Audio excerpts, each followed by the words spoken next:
സ്വാഗതം. Very good morning. Have a nice day. ഇന്ന് date of birth കൂട്ടിയിട്ട് 10-11 എന്ന് കിട്ടുന്ന ആൾക്കാർക്ക് റെസനേറ്റ് ചെയ്ത് വരുന്ന കാർഡുകളാണ് wheel of fortune and justice. Wheel of fortune എന്ന് പറയുമ്പോൾ ഭാഗ്യചക്രം, കാലചക്രത്തിനെ സൂചിപ്പിക്കുന്നതാണ്.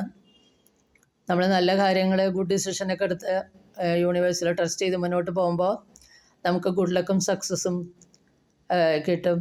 അതായത് സാമ്പത്തികത്തിലാണെങ്കിലും കരിയറിലാണെങ്കിലും ബന്ധങ്ങളിലാണൊക്കെ ആണെങ്കിലും ഈ ഭാഗ്യചക്രം തിരിയുന്നതിനനുസരിച്ച് കാലങ്ങൾ മാറി വരും.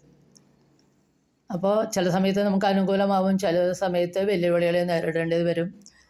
അപ്പോൾ നമ്മൾ യൂണിവേഴ്സിൽ വിശ്വസിച്ച് ശുഭാപ്തി വിശ്വാസത്തോടുകൂടി മുന്നോട്ട് പോവുകയാണെങ്കിൽ നമുക്ക് ഒരു കയോട്ടിക് സിറ്റുവേഷൻ ആണെങ്കിൽ കൂടി നമുക്കത് ഈ ഭാഗ്യവും സക്സസ്സും കൊണ്ടുവരും എന്നുള്ളതാണ് ഈ വീൽ ഓഫ് ഫോർച്യൂണിനെ കുറിച്ച് പറയുന്നത്. 10 നമ്പർ. 10 നമ്പറുകാരെ പറയുകയാണെങ്കിൽ അവർ ഊർജ്ജസ്വലരാണ്, പിന്നെ അവർ സഹൃദയരാണ്, ഉള്ളതിൽ സന്തോഷിക്കുന്ന ആൾക്കാരാണ്. പക്ഷേ ഇവരെ കഴിവുകളെ വികസിപ്പിക്കണം എന്നാണ് ഈ കാർഡ് പറയണം. അടുത്തത് 11 എന്നുള്ള നമ്പറാണ്. 11 എന്നുള്ള നമ്പർ ഹൈലി സ്പിരിച്വൽ നമ്പറാണ്, ഇൻറ്റ്യൂഷൻ്റെ നമ്പറാണ്, സ്പിരിച്വാലിറ്റിയുടെ നമ്പറാണ്. ഇവിടെ ജസ്റ്റിസ് എന്നുള്ള കാർഡാണ് പറഞ്ഞത്. ഇവർ നീതിബോധമുള്ള ആൾക്കാരായിരിക്കും, സത്യത്തിൽ വിശ്വസിക്കുന്ന ആൾക്കാരാവും.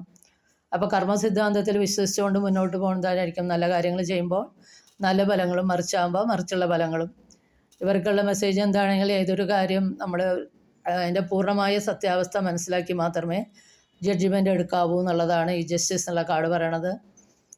ഇവിടെ ഇപ്പോൾ 11 എന്നുള്ള നമ്പറിനെ കുറിച്ച് ന്യൂമറോളജി പ്രകാരം പറയുകയാണെങ്കിൽ അവർക്ക് ആങ്സൈറ്റി കൂടുതലാണ്. അതുകൊണ്ട് തന്നെ നെർവസ് എനർജി ഉണ്ടാകുമ്പോൾ ഇവർ പെട്ടെന്ന് ടയേർഡാവും. ഇവർക്ക് ഇമോഷനെ കൺട്രോൾ ചെയ്യാൻ പറ്റില്ല. പക്ഷേ ഇവർ ഇമോഷനെ കൺട്രോൾ ചെയ്യാൻ പഠിക്കണം. ഇനി 22 നമ്പർ മേജർ ആർക്കാന കാർഡിൽ 22 നമ്പറില്ല, 21 നമ്പർ വരെ ഉള്ളൂ.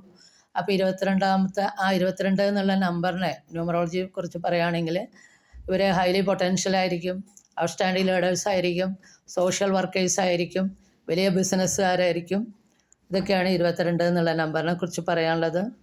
അപ്പോൾ 10-11 എന്നുള്ള നമ്പറുകാരെ റെസനേറ്റ് ചെയ്ത് വരുന്ന മേജർ ആർക്കാനയുടെ ഫലങ്ങൾ ഇതൊക്കെയാണ്. ഇത് നിങ്ങൾക്ക് റെസനേറ്റ് ചെയ്യുകയാണെങ്കിൽ please do subscribe, like and share. Thank you.